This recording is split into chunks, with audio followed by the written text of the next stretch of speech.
कल पड़ा कोट के खोज में। सभी गांव में जिसके पास गया अपार संपदा देखे, धन दौलत देखा, बिल्डिंग पर बिल्डिंग टाइल्स लगा हुआ देखा, मार्बल लगा हुआ देखा। अंदर जाने के लिए गेट कीपर का परमिशन बगैर आप नहीं घुस सकते थे।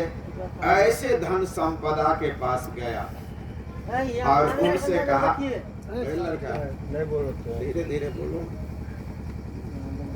कहा कि महाराज, मेरे राजा साहब बीमार हैं, आप तो सुखी लग रहे हैं, आप अपना कोट 1 घंटा के लिए दे दीजिए। राजा साहब 1 घंटा कोट पहनेगा, पहनते ही वह सुखी जीवन हो जाएगा, मैं कोट वापस कर दूंगा। राजा कहा कि मैं वर्षों से बीमार हूं, तुमको देखने में अपार धन संपदा देखने से तुमको पता चलता है कि ये व्यक्ति सुखी है, लेकिन मैं सुखी नहीं हूं। श्रोताओं, वहां निराशा हाथ लगी। दूसरे गांव में गया, वहां भी उच्च से अच्छी व्यवस्था देखी उन्होंने और उन लोगों से कहा कि आपके पास तो अपार धन संपदा है,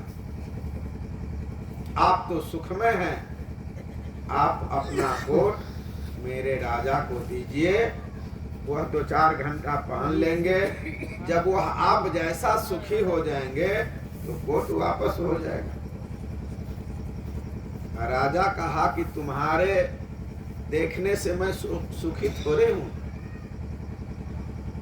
ये मेरा जो अपार संपदा, मेरी व्यवस्था जो तुम देख रहे हो, तो तुमको लग रहा है ना कि यह सुखी है, लेकिन मैं वर्षों से दुखी हूं। वहां भी खाली हाथ मिला। वहां से तीसरे गांव गया, चौथे गांव गया, 5वें गांव में ऐसे धनाढ्य व्यक्ति को देखा, ऐसे धनाढ्य व्यक्ति को देखा जो चांदी की कुर्सी पर बैठी हुई और ढेंग जैसा पड़ा हुआ था। 2 आदमी उसको चवर से, गर्मी का महीना था, चवर डुला रहा था। थूक फेंकने के लिए थूकदानी पास में था। देखा कि भाई इसकी व्यवस्था अच्छी लग रही है, ये सुखमय होगा। हिम्मत तो नहीं हुआ उससे बात करने का, तो चवर डुलाने वाले से कहा कि आपका मालिक तो सुखी होंगे। कहा क्या बात है? कहा कि इनका कोट चाहिए। कहा कि आप खुद मानिए। कहा कि महाराज, आपकी यदि कोई तकलीफ ना हो तो मैं आपसे एक प्रश्न करूं। कहा कि बोलो। आप तो सुखी लग रहे हैं, आपके दासी दोनों ओर से आपके चवर डुला रही है, कोई चरण दबा रहे हैं और आपकी व्यवस्था सुखमय मुझे लग रही है। कहा कि हाँ, मेरी व्यवस्था तो अवश्य सुखमय है। उनको जगाइए, दिन भर धान काटी होगी। बोलो सदगुरुदेव की जय। कि बोझा बांधी होगी पता नहीं। श्रोताओं, कहा कि मेरी व्यवस्था सुखमय तो अवश्य है, लेकिन मैं दुख में हूं, मैं दुख में हूं।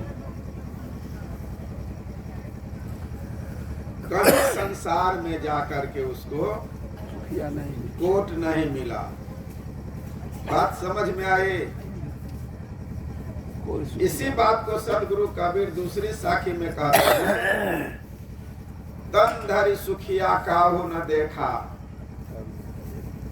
तन धरि सुखिया काहू न देखा, जो देखा सो दुखिया।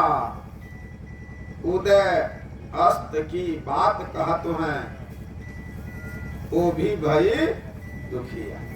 कौन कहते हैं? सदगुरु कबीर साहब। मुझे लगता है कि आप लोग बड़े ध्यान से सुन रहे होंगे, इस बात को आप लोगों ने जगह दी होगी। बस नहीं, ऐसा ना कि जाइएगा घर वाली पूछेगा कि क्या प्रश्न सीख करके आए हैं तो ना कह पाइएगा, कारण रास्ते में ठंडी लगेगी तो बोलना चाहिएगा। बोलिए सदगुरुदेव की जय। एक भजन हो जाए, गर्मी आ जाएगी शरीर में नहीं।